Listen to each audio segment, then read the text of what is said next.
뭐 요약하자면 기대는 되지만 어디까지 할 수 있을지는 잘 모르겠기 때문에.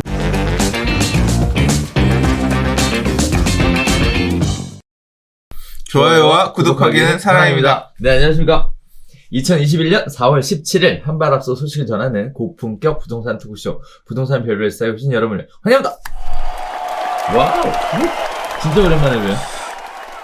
오랜만인가요? 오랜만이죠. 우리 이렇게 휴방을 오래 한 적이 없는데. 난 좋았는데. 저도 좋았어요, 사실. 토요일마다 녹화를 하잖아요. 그렇죠. 토요일마다 그냥 아침부터 노니까 좋았어요. 원래 별별수다 하면 보통 이제 오후까지 촬영하고 그 다음부터 이제 잘 시간이었는데 아침부터 그냥 부담 없이 하고 싶은 거 할 수 있어서 좋았는데 끝났네. 그러니까. 네. 저도 개인적으로 왜 밀린 빨래 한다 그러잖아요. 네. 엄청나게 밀려 있었던 일이 많았었는데 네, 토요일 날 덕분에 네, 다 처리할 수 있었어요. 왜 우리가 네. 한동안 안 했죠? 왜 안 했어요? 근데? 왜 안 했죠? 제가 하기 싫다 그래서 안 했죠? 아무튼 우리 별별수다 녹화한 것 중에 LH 얘기한 거 있잖아요. 그거 딱 나가고 나서 댓글 수위가 너무 무서운 거야. 사실 그래서 부동산 TV 쪽에 그 영상을 안 올렸어. 그래요? 저는 여기 거 딱 올린 거 보고 네오비에 올라온 거 반응 보고 올리지 말아야겠다. 하고 안 올리고 좀 쉰 거지. 그렇구나. 네.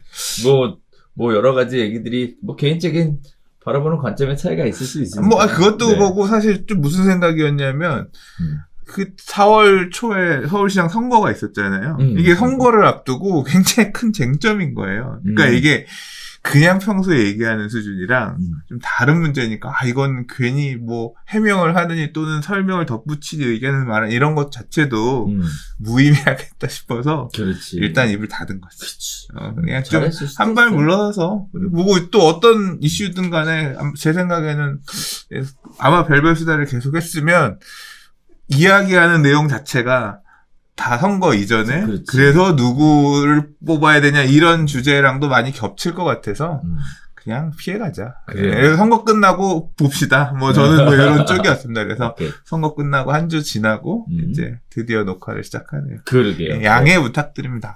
죄송합니다. 네. 죄송합니다. 우리 클로징 멘트가 새로운 소식으로 찾아내는 다음 주에. 그러니까. 네, 다음 주가 다음 달이 돼버렸어요. 네. 자, 오늘 첫 번째 소식부터 전해줘 보도록 하겠습니다. 네, 좀 선거 끝났고 그리고 분위기도 이제 슥 움직이는 것 같아요. 네. 그래서 관련된 내용 첫 번째 소식으로 준비를 해봤는데요. 일단 다들 아시죠? 오세훈 프리미엄 네, 관련된 얘기입니다. 자, 재건축 규제 완화 기대감 속에 살아나는 서울 아파트 매수 심리에 관련된 부분들인데요. 서울 아파트 매수 심리가 한동안 진정 양상을 보이다가 오세훈 서울시장 취임 이후에 다시 살아난 것으로 나타나고 있습니다. 오 시장의 재건축 규제 완화 공약에 따라서 사업 진척이 예상되는 주요 재건축 단지에 매수 문의가 이어지는 등 시장이 다시 꿈틀대고 있는 분위기인데요. 서울 아파트 매매 수급 지수가 96.1에서 100.3으로 올라갔고요. 재건축 규제 완화 기대감 때문에 시장 전반이 들썩거리고 있는 상황입니다. 더 나아가서 강남권, 여의도, 목동, 상계동의 재건축이 특별히 관심받고 있는 지역이고요. 반면에 이제 홍남기 부총리는요, 압구정 아파트가 40억 돌파했다라는 내용과 함께 재건축 시장 안정화에 대해서 고려해야 되지 않겠냐 이런 얘기가 나오고 있는 상황들입니다. 자, 그래서 음마아파트, 압구정동 아파트 이번엔 되는 거냐 하는 시장의 목소리도 있는데 반면에 이제 매물들은 자취를 감췄고 호가는 다시 올라가는 건 분명한 것 같습니다. 얼마 전에 만나서 강남에 있는 분들이랑 얘기를 해보니까 장난이 아니다 뭐 이런 얘기를 잠깐 하시더라고요. 자, 그래서 여러 가지 이야기들이 있는데 한편으로 시장론자들은 이런 얘기들 많이 해요. 처음에 재건축의 집값을 부추길 것이다 라는 우려는 있지만 처음에 집값이 뛴다고 해도 수요에 대한 공급만 지속적으로 이루어지면 점점 안정세를 되찾을 것이다 이렇게 얘기를 하고 있는데요. 하지만 현실에서도 오세훈 시장의 공약이 좀 난항을 잇고 있는 상황입니다. 35층 층고 제한이나 용적률 규제를 풀려면 도시계획위원회나 시조례를 개정해야 되는데 도시계획위원회는 인적 구성이 박원순 시장 쪽의 사람들이고요. 그리고 또 서울시 의원들 자체도 지금 여러 가지 방송에 나와서 아니다, 어렵다, 뭐 이런 식의 이야기들을 계속 하고 있는 상황입니다. 자, 일단 크게 이야기 나눠볼 내용들이 물론 오세훈 시장이 취임하고 나서 처음에 선거철에 이야기했던 거하고 현실적인 부분에 있어서 타협을 많이 했던 부분들은 있어요. 무조건 푸는 게 아니라 상황을 지켜보면서 조절하겠다 이런 얘기들이 나오고 있고, 또 임기가 또 재선까지 하셔야 되는 걸 목표로 나오셔서 기간이 짧잖아요. 근데 발표한 내용들은 굉장히 긴 롱텀을 가지고 진행되는 내용이라서 이런 부분들이 있을 텐데, 자, 일단 오세훈 프리미엄 서울 재건축 부동산 기대 심리로 인해서 가격이 불안하고 있다, 뭐 예견됐었던 일인 것 같은데, 자, 이런 부분들에 대한 한편의 장점이나 또는 단점, 그다음에 좋은 부분이라든지 나쁜 부분 이렇게 갈릴 것 같아요. 이거 어떻게 보셨어요, 선생님? 이제 저도 관심 있게 보지만 네, 시장의 반응은 일단 가자를 외치고 있는 거고, 그죠. 그 가자가 박원순 시장님만 불안했겠어요? 오세훈 시장님도 불안하지. 예를 들어서 풀겠습니다 공약을 하고 나왔는데, 그렇죠. 막상 딱 풀려고 봤더니 가격이 막 산으로 가 있어. 그렇지. 그러면 주저주저할 수밖에 없죠. 그렇죠. 그래서 토지거래 허가구역 추가 지정에 대한 얘기가 언론에서 지금 나오고 있고, 그런 카드를 쓸 수도 있다라고 얘기하는데, 오세훈 서울시장은 이 토지거래 허가구역 지정을 많이 했던 분이에요. 예. 어디서 많이 했냐면 서울시의 2000년대 후반에 뉴타운, 재정비 촉진지구 다 토지거래 허가구역 묶어가지고 예, 제한적으로만 허가해서 거래할 수 있게끔 그 시절에 서울시장님이셨던 분이죠. 그러니까 경험이 없어서 이게 어떤 식으로 작동할 거냐에 대해서 어느 정도 감이 있는 분이고. 그렇죠. 그리고 또 하나 있어요. 뭐냐면 오세훈 시장이 연임할 때, 네. 그러니까 한 번 하고 그 다음에 연임할 때 공약이 뭐였냐면 서울시의 뉴타운을 25개에서 50개로 추가 확대 지정하겠다. 이게 공약 중에 하나였는데 막상 지정 안 했거든요. 근데 그 지정 안 할 때의 그 사유, 그러니까 4차 뉴타운 후보지 접수하고 결국 지정 안 하고 있다가 그만뒀단 말이에요. 그 사유가 뭐였냐?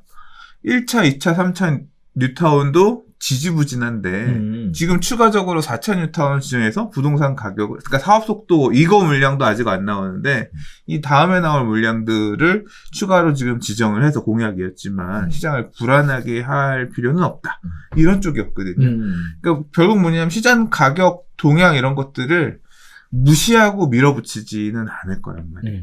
그래서 뭔가 이제 순차적으로 추진을 하든 뭘 해준다라고 하는 게, 그러니까 막상 보면 지금은 다 해줄 것처럼 얘기하지만 순차적일 수도 있고 뭔가 어떤 대안을 내겠죠. 그리고 또 두 번째로 생각해봐야 될 부분이 말씀하신 것처럼 임기가 1년짜리 시장이란 그렇죠. 거예요. 뭐 지금 내년에도 다시 나오신대요? 확실히? 뭐 일단은 네. 그렇게 얘기를 만약에 하시고. 그렇게 가신다고 하면 이제 이 지금 1년간, 왜냐하면 지금 말씀하셨던 현실적으로 시의회 문제라든가, 그러니까 지금 시장은 야당 쪽의 시장이 당선이 됐지만 그렇죠. 실제 이제 지방의회라든가 서울시의회라든가 말씀하셨던 도시계획 중요한 이 결정들한 도시계획위원회 구성 자체가 지금 시장님 쪽 사람들, 지금 시장님의 생각을 지지하지 않는 쪽 분들이 많이 계실 테니 이제 당장 하려고 하더라도 다 번번이 안 될 거고, 그러면 이런 인적 구성이라든가 또는 시의 구성의 면면도 앞으로 어떻게 될지 모르지만 뭐 지금 시장님의 의견을 따르는 사람으로 다시 선출이 된다고 가정하더라도 좀 시간이 걸릴 문제라는 거죠. 그렇죠. 그러니까 단기간 안에 확 눈에 보이는 변화가 만들어지는 거는 굉장히 좀 제한적일 것 같아요. 그러니까 좀 시간을 두고 봐야 되는 거고, 내년에 다시 이제 지방선거 하면서 시장 선출되는 분의 의지, 이런 부분들이 좀 맞물려서 가야 될 것 같아요. 그렇죠. 그러니까 뭐 요약하자면 기대는 되지만 어디까지 할 수 있을지는 잘 모르겠기 때문에. 근데 시장의 가격은 일단은 뭐 그렇죠. 이 방향으로 그렇죠. 가고, 그리고 또 이 선거 결과가 압도적이었잖아요. 그렇죠. 그 얘기는 이런 변화를 이렇게 바뀌는 것을 바란다라는 부분에 실려 있기 때문에 시의회라든가 뭐 이쪽들도 우리가 이제까지 해왔던 방향이 조금 잘못됐었나? 그럼 풀어줘야 되는 게 맞나? 라는 식으로 갈 수도 있어요. 그러니까 그 큰 흐름이라고 하는 거는 결국 대세를 따를 수밖에 없기 때문에 무조건 또 여당이라고 해서 반대만 하지만은 않을 거다. 왜냐면 그분들도 결국 시의원들도 다 뭘로 온 거예요. 지역 주민들의 선거로 해가지고 그 자리에 계신 거잖아요. 근데 지역 그렇죠. 주민들은 야 목동 빨리 안 풀어줘. 지구단위계획 안 만들 거야. 야 여의도 지구단위계획 안 만들 거야. 만들어내라고 하는 게 서울 시민의 얘긴데 야 난 오세훈이가 싫어서 야당 시장에 그건 난 안 받아주겠다. 이렇게만은 할 수 없는 거란 말이에요. 그래서 그 어떤 큰 흐름을 또 거스를 수는 없기 때문에 그런 게 지금 혼재되어 있는 것 같습니다. 그렇죠. 일단은 사실 오 시장 입장에서도 굉장히 좀 부담스러울 것 같아요. 그렇죠. 뭔가 본인의 의지로만 할 수 있는 게 아니라 의회를 통과해야 되는데 뭐 지난번에 서울시장 내려놓으실 때도 무상급식 관련된 부분들 때문에 한번 붙었다가 결국은 이제 뭐 여러 가지 이유들 때문에 결국은 사퇴하시게 된 케이스라 또 이제 부딪히는 건 아마 피하지 않을까라는 생각이 좀 들어요. 그러다 보면 이제 시간이 좀 걸리지 않을까 생각이 되는데, 자, 그래서 재건축이나 재개발 같은 경우에는 이제 공공주도에서 민간이 참여를 적극적으로 유도하는 쪽으로 뭐 이거는 큰 변화가 없을 것 같고요. 또 굉장히 현실적으로 느껴지는 부분이 공시가격 관련된 부분도 처음에는 전면 재조사하겠다라는 형태로 이렇게 공약으로 갔다가 이제는 지자체가 참여해서 공시가격 산정하는 데도 개입을 하겠다. 뭐 이런 형태로 조금 바뀌어진 것 같고, 한강변 규제 35층 관련된 규제도 아예 없애버리겠다라는 내용도 의회를 통해서 뭐 조절을 하겠다라는. 근데 이게 바로 되진 않아요. 어떻게 이걸 일이라고 하는 게 어제까지는 이거, 내일은 이거, 그럼 또 바뀌면 또 그 다음에 또 바뀌어? 이게 바로 그렇게 되지는 못하죠. 맞아요. 이 35층 룰이라고 하는 게 제가 기억하기로는 2014년에 바뀐 거거든요. 그 이전까지는 2008년, 9년에 만든 내용에 따라서 가다가 이제 이때 가서 바뀐 거거든요. 그러니까 또 뭐 검토해서 왜 도시계획을 승부를 어떻게 바뀌는 게 맞을 거냐 안 맞을 거냐 충분히 보고서 통해서 검토하고 그 다음에 이제 결정을 하겠죠. 그래서 뭐 그렇게 내일 딱 끝나고 그러는 건 아니고 이제 지금 시간을 두고서 하게 될 부분인 것 같고. 나 무슨 얘기 하려고 그랬지? 오랜만에 하니까.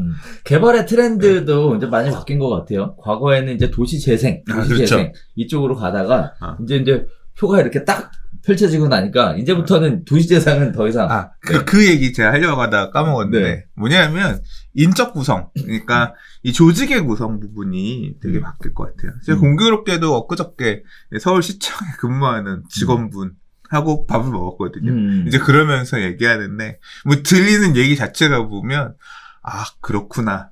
이제 싶어요. 그러니까 서울시를 구성하는 많은 부분이 있을 거 아니에요. 그렇죠. 그러니까 힘을 받는 부서가 있고, 힘을 못 받을 부서, 이게 이제 앞으로 서울시정을 어떻게 가져가려고 하느냐 방향에서 나타나는데, 이제 그 얘기 들은 건 부동산하고 전혀 상관없는 분야의 얘기긴 했는데, 이제 예상하기에는 그런 거죠. 그러니까 오세훈 서울시장 시절, 그 다음에 이제 그 전에 이명박 서울시장 시절에는 균형 발전이라는 말이 굉장히 큰 와드였어요. 강남북 균형 발전. 그래서 이 뉴타운 사업을 주관했었던 부서가 균형 발전 본부라 그래서 맞아요. 한 달에 한 번씩 이만한 책도 맞아. 나오고 그 보면 서울의 뉴타운 사업들이 어떻게 진행되고 있는지 굉장히 잘 정리해서 볼 수 있었고, 예술이었어요. 그렇죠. 이제 그런 어떤 도시 재생이라고 하는 테마가 재개발 쪽에, 이제 광역 재개발 쪽에 포인트가 맞춰져가지고 굉장히 그 업무를 추진하는 부서들도 그 구성들이 탄탄했었단 말이에요. 그렇죠. 이제 그게 박원순 시장님 되고 나서 도시 재생, 재생협력관가 아마 이름이 바뀌었을 거예요. 그러니까 기존의 재개발 이쪽, 우리 재개발 관련해서 분양 자격 이런 거 잘 모를 때는 서울시에 질의를 하면 그 답변해 주시는 공무원분들이 계시거든요. 네. 되게 축소돼가지고 이제 서울시청에도 제가 궁금한 내용이 있어서 찾아갔었는데 담당하는 직원이 이게 이렇게 튼튼하지가 않는 거지. 그러니까 한 줄이 안 돼. 그러니까 옛날에는 그게 재개발이 활성화되고 막 할 때는 그런 분야 이것도 많았다라고 하면 다 도시 재생, 소규모 주택 정비 사업 이쪽에 포인트가 맞춰져 있으니까 이제 한동안 이제 우리 세력이 줄었구나 쭈그러져 있다가 이제 다시 이제 재개발, 민간 재개발이든 공공 재개발이든 활성화를 하게 되면 말 그대로 전면 철거 이후에 주택을 짓는 이 사업이 활성화하게 되면 기존의 조직으로는 안 될 테니까 이런 조직에 대한 정비가 있어야 될 거고, 이번에 뭐 행정부 시장 뽑고 하는 부분에서도 그런 부분들이 좀 어느 정도 반영이 돼서 조직 정비가 아마 먼저 되지 않을까. 그 이후에 맞춰서 앞으로 서울시가 추진해 가야 돼. 이제 이런 어떤 재개발, 재건축 정책과 관련된 방향성도 좀 드러나지 않을까 싶습니다. 그러니까. 자, 그래서 오세훈 서울시장의 프리미엄에 관련된 이야기를 전해드렸는데, 시장이 재건축이나 재개발 위주로 가격이 올라가서 불안한 건 사실이지만, 이제 앞으로 이런 부분들을 어떻게 잘 잡아갈 건지, 또 정책들이 새롭게 변화해 가는 관점에서 시장이 또 어떻게 움직일 건지, 이건 계속 관심을 가지고 지켜봐야 될 부분인 것 같습니다. 자, 두 번째 이야기로 가보도록 하겠습니다. 국토교통부가 요새 일주일에 한 번씩 공급 관련된 브리핑 자료를 내놓고 있습니다. 자, 국토교통부가 3080 플러스 대도시권 주택공급 방안 중 도심 공공주택 복합사업의 2차 선도사업 후보지로 강북구, 동대문구에서 총 13곳을 선정을 했다. 라는 내용입니다. 자, 구체적으로는 강북구 11곳, 역세권 7곳, 저층주거가 4곳, 동대문구 2곳, 역세권 1곳, 저층주거 1곳이 선정을 됐고요. 계획대로 사업을 추진한다면 약 12,900가구의 신축주택이 공급될 예정이라고 하는데, 자, 이렇게 발표가 됐는데요. 어떤 지역들은 축제, 또 어떤 분들은 또 반대, 결사반대 하고 있는 상황입니다. 자, 용두역, 미아역 공공복합개발은 환영하는데 반면에 상가지역은 반대한다라는 의견이 분분하고 있는 상황입니다. 재개발 해제 지역 같은 경우에는 공공이 됐든 민간이 됐든 뭐든지 개발을 해달라라고 얘기하고 있고요. 거기에 따라서 정부의 후보지 발표에 대해서 해당 지역들이 굉장히 즐거워하고 있는 모습이에요. 그동안 번번이 재개발이 무산됐던 지역일수록 환영의 목소리가 커지고 있는 상황입니다. 현재로서는 공공이냐 민간이냐가 중요한 게 아니라 어찌됐든 재개발이 된다니까 좋아하는 분위기라고 얘기하는데요. 이 지역은 재개발이 추진됐다가 5년 전에 해제된 곳이라 다들 울상이었던 곳입니다. 그랬더니 이제 무슨 일이 생겼냐, 손님들이 전화가 오는데 다들 기뻐서 난리가 난 상황이고, 혹시 집을 산다고 해도 팔지 말라라고 해서 매매 이런 것들을 걷어들이고 있는 그런 상황들이 보여지고 있습니다. 자, 지금 보여드리는 표를 보면 1차하고 2차 합쳐서 이렇게 쭉 정리되어 있는 표가 지금 보이실 텐데, 보면 진짜 규제, 일변도의 정책에서 공급 위주의 정책으로 확실하게 바뀌는 것 같습니다. 자, 그런데 여기에 여러 가지 문제들이 생기고 있습니다. 자, 언제 될지도 모르는데 이거 해야 되느냐, 또 상감 일집 지역은 거센 반발을 하고 있는 상황이에요. 이 두 가지가 굉장히 큰 포인트인데요. 공공복합개발이 쉽지 않을 것이라는 전망이 나오고 있고, 심지어 같은 동네에서도 상감 일집 지역의 분위기는 크게 다른 상황입니다. 대표적으로 미아역 서측은 재개발이 쉽지 않을 것이고요. 상가들이 밀집해 있어서 상인들의 거센 반발이 예상되고 있는 상황이라고 얘기해요. 또 미아역 동측도 상가는 결사반대 한다라는 얘기들이 나오고 있는 상황입니다. 자, 여기서 중요한 포인트는 이겁니다. 언제 될지 모르는데 포인트가 뭐냐면, 언제 개발이 될지도 모르고 어차피 현금 청산되는 곳이라서 살 사람도 없는데 사람들이 매물을 팔지 말라고 한다. 이거 좀 말이 안 되는 거 아니냐. 지금까지 거래가 없기도 했지만 그나마 사려고 하는 사람들이 있긴 했었는데 이제는 아예 그거 자체가 씨가 마르는 거 아니냐. 그런데도 개발이 지연되기만 하면 이게 아예 거래가 묶여버리니까 이래도 되는 거냐라는 식의 얘기들이 나오고 있습니다. 자, 동시에 민간은 개발 못하도록 틀어막고, 그리고 공공이 주도해서 개발을 하겠다. 이건 형평성에 문제가 있는 거 아니냐. 이런 식의 이야기들이 나오고 있는데요. 개발을 찬성하시는 분들은 주택이나 재개발 취소 지역들, 개발을 반대하시는 분들은 상가나 다가구 주택 소유자들, 이런 분들이 반대하고 있는 상황이에요. 자, 이제부터 매수하면 현금 청산이 될 텐데요. 이렇게 되면 거래뿐만 아니라 가격도 정지 상태가 될 거고요. 시간이 흐르면 팔고 싶어도 못하는 사람들이 생기게 될 거니까, 과거에 투기과열지역의 재건축 재개발지역의 조합은 명의 변경과 같은 뭔가 또 특례까지 만들어지려면 굉장한 시간이 걸릴 것 같다. 이런 이야기들이 나오고 있습니다. 자, 어떻게 보셨습니까, 소장님? 이거 우리 2월 달에 요거 발표 나왔을 때 얘기 많이 했잖아요. 맞아요. 제가 뭐라 그랬어요? 딱 한마디로 요약했잖아요. 칼부림. 이거 그냥 칼부림 나는 거야, 이 동네에서.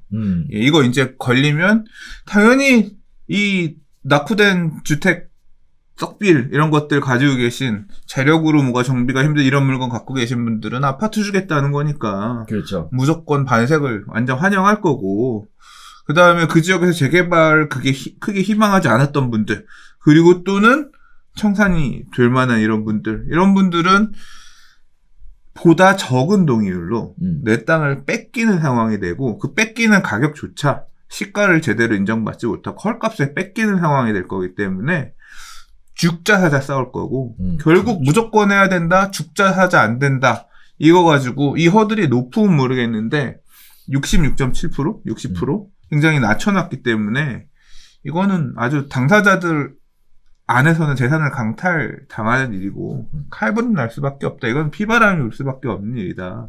말씀을 드렸잖아요. 그렇죠. 이제 그 내용이 현실화되는 과정이죠. 이제 그거를 되게 빠르게 선도 사업이라고 해서 지금 몇 군데 발표를 했잖아요. 네. 되게 급했어요. 사실 저희 첫 번째 지역 발표 나왔을 때 제가 막 화를 냈거든요. 왜 화를 냈냐면 이게 선거 3월 30일인가에 나왔어요. 선거 앞두고 나온 거예요. 이게 예를 들어서 지금 이게 정확하게 얘기를 하면 재개발 아니에요. 예, 공공복합 그렇죠. 주택 그렇죠. 사업이에요. 그러니까 이게 맞아요. 도심 공공주택 복합 사업이라 그래서 법 자체가 법도 만들어지지도 않았어요. 그래서 어떤 내용 법에 의한 사업인지도 몰라. 앞으로 이 법을 만들겠대. 그래서 보고 싶어도 무슨 기준으로 청산할 거고 이런 게 법률 내용이 없어. 왜냐면 만들어진 법이 아니니까. 그렇죠. 앞으로 그런 식으로 담겠다. 주택은 어떤 기준으로 줄 거냐. 예를 들어 재개발 같은 경우는 상위 법령부터 하위 법령까지 있단 말이에요. 그렇죠. 도시민주환경 정비법 시행령으로 놔두고 시행 규칙으로 놔두고 밑에서 또 조례로 둬가지고 각 지역에 따라서 조례로 분양 자격을 나눠서 맞단 말이에요. 그런 근거 규정이 아무것도 없어. 그러니까 뭐 지금 보도 자료 이런 형태로 그러니까 뿌리는 내용에 보면 큰 거 갖고 있으면 여기도 재개발처럼 1+1을 드리긴 드릴 거예요. 무슨 근거로? 그렇게 할 거래.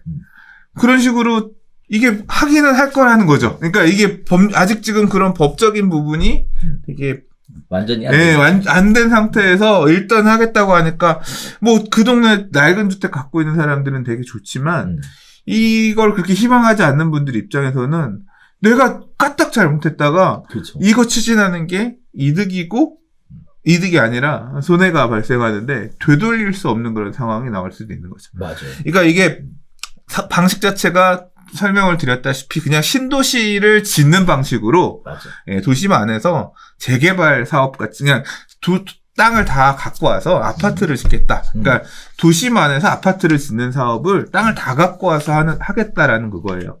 근데 신도시 짓는 방법을 생각해 보세요. 신도시 짓다가 땅을 이만큼 뺏은 다음에 다시 돌려주고 그만하는 건 없잖아요. 그렇죠. 재개발은 가다가 잘 안 될 것 같으면 멈춰서는 게 있단 말이에요. 그렇죠. 그러니까 이런 식으로 가는 이유는 뭐냐면 일단 땅을 뺏고 땅을 협의 매수하고 또는 수용하고 하겠다는 얘기는 뭐냐면 되받고 안 하겠다는 거예요. 강력하게 추진하겠다라는 생각이 하나 있는 거고 또 하나는 이 개발에 대해서 발생하는 이익을 10에서 30%만 준다 그랬잖아요. 어떻게든 하는 거는 우리 시공사 정하고 이런 것들은 주민들 의견 받아주고 할 건데 주민들 니들한테 더 줄 몫은 10에서 30% 정도야. 나머지는 우리가 가져갈 거야. 우리가 가져가서 임대 아파트 등 뭐 또는 이런 거 지을 거야. 이게 결국 뭐냐면 개발 이익을 민간에 독점하게 하지 않겠다. 두 가지가 반영이 된 거예요. 무조건 할 거고 되받고 안 할 거고 개발 이익도 니들은 조금만 먹을 거고 공공이 많이 가져가는 형태의 개발을 할 거고 그 의지가 관철되어 있는 정책이란 말이에요.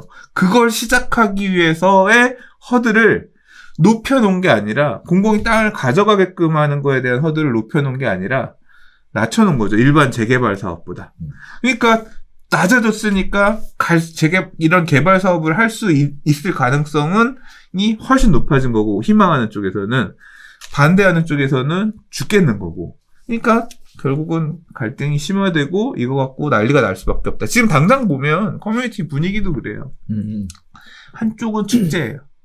우리 동네 이거밖에 방법이 없고. 그러니까 그분들은 되게 불안했었단 말이에요. 뭐가 불안했냐면 특히 이제 재개발 해제 구역 같은 곳은 가다가 해제가 돼서 더 재추진할 방법이 없어서 난 이대로 썩은 빌라 끌어안고 살아야 되는 건가 그랬는데 이 지금 어쨌거나 나라가 땅을 갖고 가서 집을 지어준다고 하더라 아파트가 바뀔 수 있는 기회 동화줄을 한 번 더 준 거잖아요. 그렇죠. 그러니까 축제인 거예요.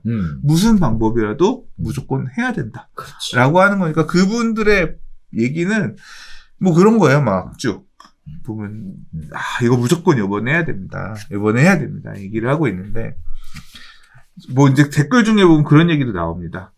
절대 파시면 안 돼요. 이제 이번에 가는 거니까 진짜 이제 온 겁니다. 파시지 마세요가 아니라 못 팔아요. 못 팔지. 예, 살 사람이 없어요. 사는 사람은 정산되니까. 이제 그런 분위기가 한편에는 있고 그 반대편의 분위기의 목소리는 다수가 아니라고 하면 어떤 공개적으로 드러나기 힘들겠죠. 그러니까 굉장히 이런 게 현장에서 사건 사고로 표면화될 가능성이 큽니다. 그렇죠. 예. 자, 한편으로는 이제 시청자분들께서 이해를 잘 못하시는 분들도 계실 것 같은데, 저는 이런 말씀 하나 드리고 싶어요. 재개발 취소 지역은 아까 선생님 얘기하셨던 대로, 뭐, 동화줄 내려왔으니까 어떻게 해서든 잡아서, 호재가 영향을 미쳐서 가격이 올라가는 것보다도 이제 새로운 아파트로 바뀌게 되니까 그것만으로 좋다. 이렇게 얘기하실 수 있는 것 같은데, 반대편 입장은 이제 상가 같은 경우에는 먹고 사는 게 없어지는 거거든요. 그리고 또 다우주택 같은 경우에도 임대차 수익 가지고 생활 영위하셨던 분들이 없어지는 거예요. 그러다 보니까 이런 분들 입장에서는 굉장히 반대할 수밖에 없는 게 너무나 당연하다는 거. 네, 이해관계에 따라서 이렇게 선택지가 분명하다는 거. 그런데 분명한 거는 이런 부분들이죠. 처음에는 개발을 했다가 좋다. 나도 새 아파트를 받을 수 있다. 그래서 나도 뭐 평생 여기서 거주할 수 있다. 이런 희망을 가지시는 분들이 계시는데 정말 우려가 되는 거는 개발이 빨리 되면 다행인데 개발이 안 되잖아요. 그래서 나중에 어쩔 수 없이 팔아야 되는 이런 상황이 발생이 되면 거래가 안 되거든요. 이제 시간이 지나면 굉장히 불리해지거든요. 처음에 굉장히 환영했다가 재산권 행사는 일단 막히는 거야. 지금 그러니까. 앞으로는 팔지는 못하는 거지. 그러니까 이거 팔고 옆에 새 아파트 이사 못 가는 거지. 정확하게는 개발이 끝나는 게 아니라 나라가 땅 사가고 이제 그 기준들도 좀 봐야 될 것 같아요. 어느 시점에 아마 사업 시행자를 지정하고 나서 토지를 협의 매수해 갈 것 같은데 아마 집값도 안 주지 않을까?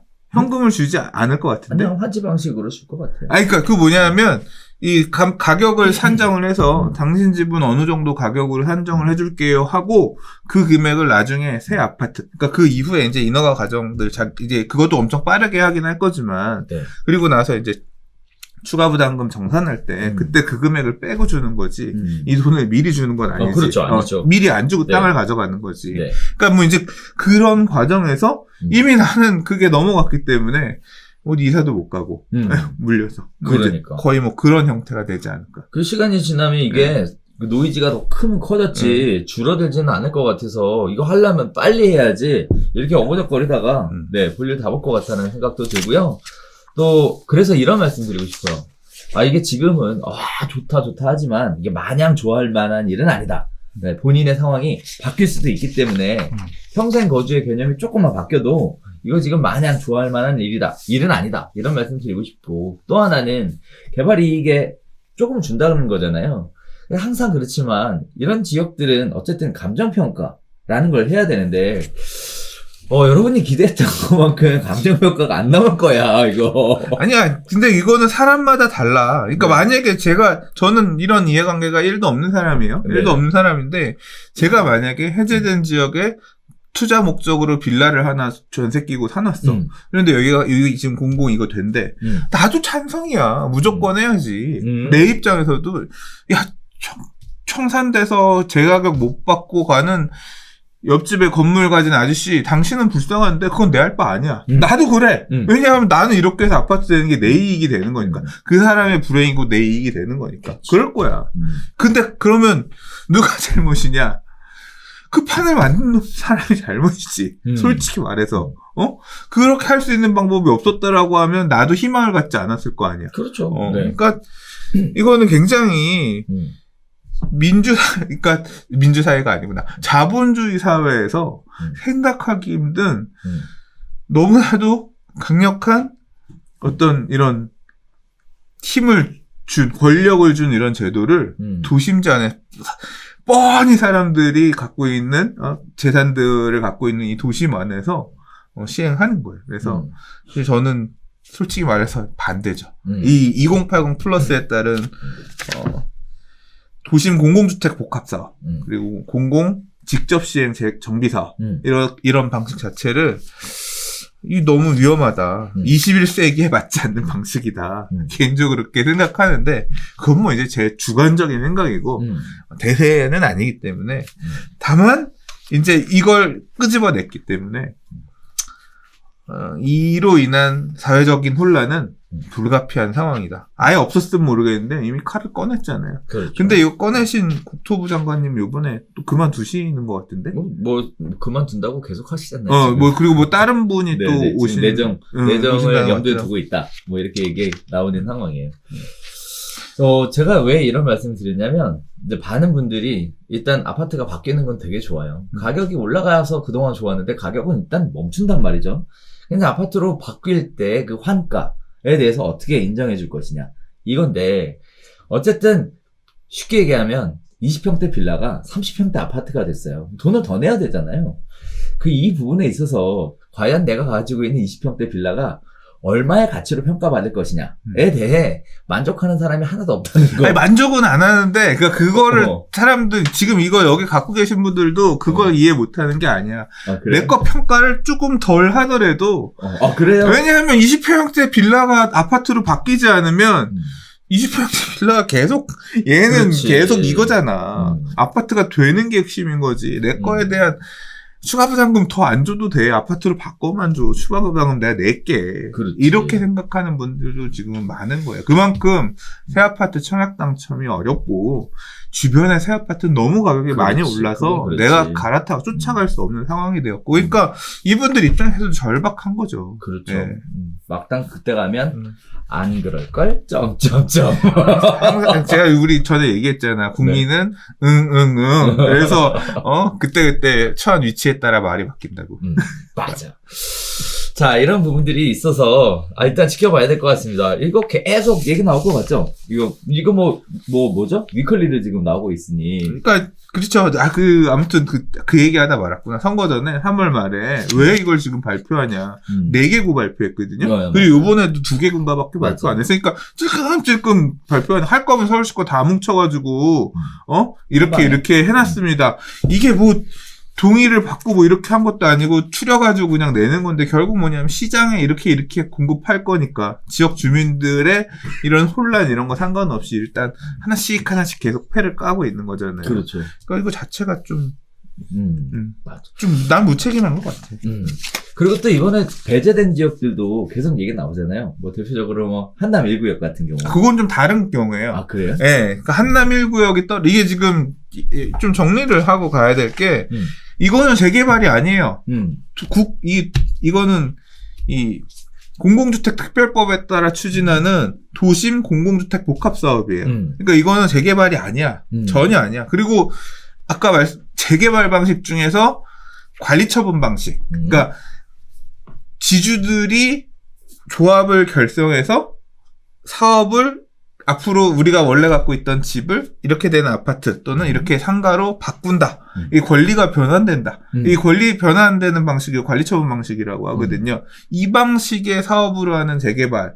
일반적으로 그게 이제 민간 재개발, 민간이 사업 시행자가 돼서 공공의 역할을 대신해서 하는 재개발. 이게 우리가 이제까지 알던 재개발이고, 작년에 5.6 대책, 8.4 대책 때 얘기했었던, 그래서 9월 21일 날 공모를 해서 접수받은 재개발.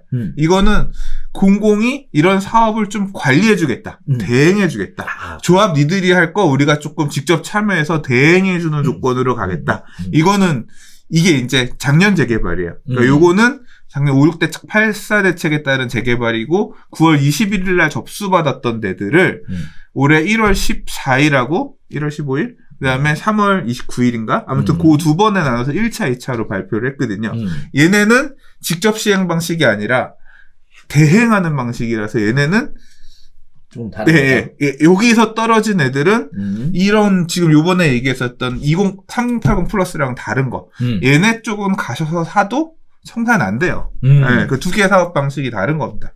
예. 그 앞에 거는 일종의 대행해주는 권리 변환 과정을 거치는 관리처분 방식으로 하는 이 방식을 좀 대행해주는 역할이고 걔네는 이런 규제가 없고 지금 3080 플러스라고 하는 2월 4일 날 나온 방식에서 얘기한 도심 공공주택 복합 사업하고 공공 직접 시행 정비 사업 이 두 방식은 땅을 다 뺏어와서 아파트를 짓는 거. 얘는 2월 4일 이후에 사면 청산되는 거.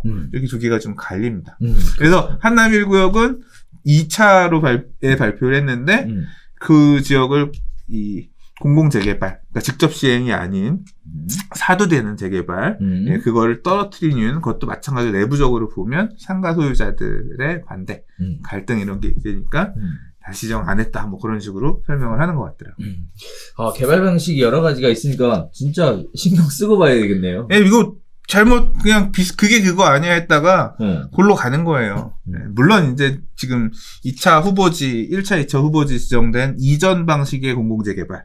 얘네들도 이제 토지거래 허가구역을 묶어서 아무나 사지 못해요. 그쪽도 페널티가 없는 건 아니에요. 살 수는 있지만 추후에 정관을 만들어서 특정 어느 시점 이후에 매수하는 사람들은 거의 일반 분양가 수준에 준해서 분양을 받게끔 하는 어떤 분양가 페널티를 준다 그랬거든요. 그래서 그러니까 공부할 게 많아졌죠. 아, 그러네. 네. 엄청 복잡해졌네요. 네. 자, 세 번째 이야기 가보겠습니다. 6월 1일자부터 임대차 신고제, 드디어 임대차 3법의 완성이라고 하는 임대차 신고제가 시행이 된다고 하는데요. 이제 이거에 관련돼서 지금 얘기들이 드디어, 네, 신문지상을 뜨겁게 달고 있습니다. 우리 별별사 할 때 이거 관련된 얘기를 몇 번 나눈 적이 있어요. 자, 내가 내는 월세가 국세청에 신고가 되는 거냐? 네, 임대차 신고제가 불안한 집주인에 관련된 이야기입니다. 자, 임대차 3법의 마지막 퍼즐인 임대차 신고제가 6월 1일 전격 시행되면 가장 큰 영향권에 들어오는 사람들은 세입자가 아니라 집주인이다 라는 전망이 나오고 있습니다. 지금까지는 이거 굉장히 재밌는 통계가 하나 있어요. 지금까지는 전체 임대차 계약자의 약 30%가 전세금 보호를 위해 확정일자 신고를 한다 이렇게 알고 있더라고요. 자, 이제 근거가 없는데 이거를 이렇게 얘기할 수 있나라는 생각이 좀 들어요. 자, 월세와 보증금을 낱낱이 신고하면 집주인의 임대소득이 고스란히 드러나 세원이 노출이 되니까 불안해하고 있습니다. 자, 월세 33만원 이상 받으면 세금을 내야 되는데요. 지금 보이시는 표 보시면요. 신고 지역은 일단 뭐 수도권 전역, 광역시, 그 다음에 세종시 및 도의 시지역을 대상으로 진행하고요. 신고 금액은 임대차 보증금 6천만원 또는 월차임 30만원을 초과를 하면 의무적으로 신고를 하셔야 됩니다. 자, 그 다음에 신규 계약도 해야 되고요. 갱신 계약도 모두 신고를 해야 돼요. 자, 임대인과 임차인이 계약 체결 일로부터 30일 내에 공동으로 신고하도록 되어 있습니다.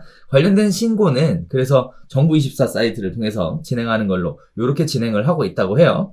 자, 주택임대차보호법상 주택에 대해서 적용이 되고요. 관할 읍면동 출장소에서 진행을 하고 또 미신고 또는 거짓 신고를 하게 되면 100만원 이하의 과태료를 부담하게끔 이렇게 진행이 되고 있는 상황입니다. 자, 이거는요, 일단은 그래요. 지난 2019년에 모든 주택 임대 소득자에 대한 소득 신고를 의무화했지만 대상이 워낙 많다 보니까 제대로 신고를 하고 있는지 전수조사를 못했다고 합니다. 과세 공제 비율을 감안할 경우 월세를 33만 원 이상 받는 집주인은 임대소득세가 부과되어야 하는데요. 이번에 임대차 신고 대상이 월세 30만 원 초과라는 얘기는 결국 임대소득세 부과 기준과 비슷해서 이 정보를 이용하면 국세청은 얼마든지 임대소득세 세원을 확인할 수 있게 됩니다. 자, 두 번째인데요. 임대차 신고를 하게 되면 임대차 정보가 축적이 되니까 정부가 계약갱신뿐만 아니라 신규 계약에도 임대료 상승을 제한하는 표준 임대료를 도입할 가능성도 높아지고 있습니다. 자, 신규 전세 계약에도 임대료 증액을 5% 제한하자라는 표준 임대료 관련된 얘기가 있었는데요. 표준 임대료 도입 여부에서 표준 임대료 도입을 위해서는 기본적으로 임대차 시장 전반에 대한 데이터가 있어야 할 수 있는데 없기 때문에 못한다. 임대차 등록 신고제 도입 이후에 생각해 볼 수 있는 문제다. 이렇게 과거에 김현미 장관이 이야기한 적이 있습니다. 따라서 임대차 신고가 되면 결국은 신규 계약에도 5% 룰이라는 게 적용될 수 있는 가능성이 있으니까 한편으로는 전월세 가격이 안정될 것이다 라는 주장도 같이 나오고 있는 상황인데, 자, 이 문제 두 가지에 대해서요, 국토부는 일단 아니랍니다. 네, 그렇게 할 생각이 없대요. 과세도 넘길 생각이 없고 표준 임대료도 도입할 생각이 없다, 이렇게 얘기하고 있는데, 반면 시장에서는 이런 얘기들이 나와요. 집주인의 임대소득세가 늘어나게 되면 결국 전셋값으로 전가될 가능성이 높고, 거기에 따라서 임대차 2법 시행 이후 겨우 안정세를 찾은 전세 가격이 오히려 또 불을 지필 수 있는 거 아니냐, 조세 전가의 가능성이 있는 거 아니냐, 시장에 다시 불안을 낼 수 있는 거 아니냐, 이런 식의 이야기들이 나오고 있는데, 자, 일단 정부는 강력하게 부인하고 있는 상황입니다. 이 두 가지 상황에서. 자, 이 내용을 보시면서 가능성이 없는 얘기일까요? 근데 이 얘기는 우리 지금 이게 임대차 3법 중에 지금 하나라고 할 수 있는 임대차 신고제가 시행되는 거잖아요. 입법은 그렇죠. 벌써 예전에 됐고. 맞아요, 그래서 맞아요. 시행령에서 구체적인 내용들을 지금 정한 거잖아요. 네. 그러니까 어디까지 신고를 할 거냐 범위를 정한 거고, 앞으로 발생할 수 있는 문제에 대해서는 이미 별별 수다에서도 여러 번 얘기했어요. 맞아요. 지금 이런 게 생길 수 있다, 이거는 그때도 얘기한 거야. 시행 시기가 이제 왔기 때문에 앞으로 이제 어떻게 될 거냐. 당연히 영향을 끼치겠죠. 국토부는 당연히 지금 굳이 그렇게 할 거면서 얘기할 필요가 없지. 나중에 상황 봐서 갖다 붙이면 되는 거잖아. 지금은 그럴 생각 없어요. 왜 나중에 맞을 매를 벌써 맞아. 부동산 임대 가격이 불안한 게 눈에 보여. 그러면 임대 가격이 불안하니 이제까지 축적한 데이터를 바탕으로 신규 계약에도 상한제를 적용하겠습니다. 그때 가서 얘기하면 되는 거야. 그러니까. 굳이 지금 나중에는 몰라도 지금은 할 생각이 없습니다라는 얘기를 덧붙일 필요도 없는 거지. 그러니까 거부의 의미가 필요 없는 거야. 지금 맞아요. 볼 생각 없습니다. 일단 보지요. 이렇게 얘기하면 되는 거고. 그렇죠. 그리고 이거 너무 냄새 나지 않아요? 근데 월차임 30만 원 초과만 신고 한다는 거? 그 기준 자체는 그렇게 산정했을 수도 있겠죠. 요거 이제 해서 나중에 소득세로 다 싹싹싹 긁어서 그러니까 이제 하겠습니다. 세무사들은 좋겠어. 누가 봐도 다 신고하게 하든가, 월차임 30만 원 초과라고 해놓은 건 누가 봐도 이거 나중에 세금 거두려고 하는 거구나 라고 예상할 수 있는데. 근데 그죠? 세금 거두려고 하는 거는 이번 정부에서 한 대다수 일들이 그렇다라고들 보통 보고 있잖아요. 보유세도 올리고 세율도 올리고 뭣도 올리고. 그래서 이 세금으로 묻은 걸. 근데 모르겠습니다. 일단 세금이 그렇게 늘어나는 게 유쾌하지 않지만 또 소득이 있는 곳에 세금이 있어야 된다라는 어떤 그렇죠. 기준을 놓고 생각하면 납득할 수도 있는 부분이긴 한데 직장인만 유리지갑이냐. 너무 극단적으로 지금 막 여러 개가 동시에 맞다 보니까 두들겨 맞는 사람은 정신이 없는. 주택 하나 갖고 있으면 발생되는 세금이 재산세 급등 한 대 두들겨 맞았는데 주택 공시가격도 올랐네. 종부세 또 두들겨 맞았는데 임대를 주고 있어? 임대소득도 간주해보니까 이만큼 넘네? 이 임대소득세까지 두들겨 맞고 빠바박 두들겨 맞는 상황에서 이제 화가 나겠죠. 그리고 이제 그 화를 어디에다가 풀 거냐? 야, 나 이렇게 세금 많아져서 임대소득세까지 더 내게 생겼어. 너 월세 더 내. 이거 풀 때가 이제 거기밖에 없는 거고, 결국 이렇게 돌아간 이렇게 늘어난 세금은 결국 세입자한테 전가돼서 임대료로 다시 불안하게 만들 여지가 있을 거다. 동의합니다. 그렇죠. 네. 이 기사가요, 예전에는 그렇게 핫토픽의 기사가 아니었어요. 근데 이제 6월 1일이 다가오나 봐요. 그렇죠. 이제 당장 계약하면 이게 맨날 화내셨던 거 그거 아니야. 왜 이걸 공인중개사가 신고할 의무를 주냐. 막 그러시다가 그거 아니어서 이제 좀 이놈들이 내 말 좀 들었네. 그건 아니고. 그건 아니에요. 그런 건 그러니까 이게 임대인하고 임차인에게 동시에 공동신고 30일 이내 하라고 했고. 맞아요. 그리고 이게 저는 이제 말이 신고가 되게 귀찮아요. 이거 서류 쓰고 귀찮은데 보니까 임대차 계약서 있으면 그걸 제출하는 것만으로도 가늠하겠고. 그러니까 공무원 죽어나는 거야. 임대계약서 보고 신고 수리해야 되는 거잖아. 본인이 해야 되는 거잖아. 근데 아무튼 그런 부분은 좀 막 너무 복잡하지는 않게 이 내용 가지고 잘 보고 편하게 신고할 수 있도록 이제 인터넷으로도 신고할 수 있게끔 그런 그런 사이트들 잘 갖춰놓으면 그러니까 이 임대차 신고하는 과정에서의 어려움들 이런 것들은 뭐 꼭 인터넷이 아니라 요새 뭐 앱 같은 것도 많이 잘 해서 되게 빈번하게 많이 발생할 일이기 때문에 그런 시스템만 좀 갖춰주면 따라줘야 되는 거 아닌가 싶습니다.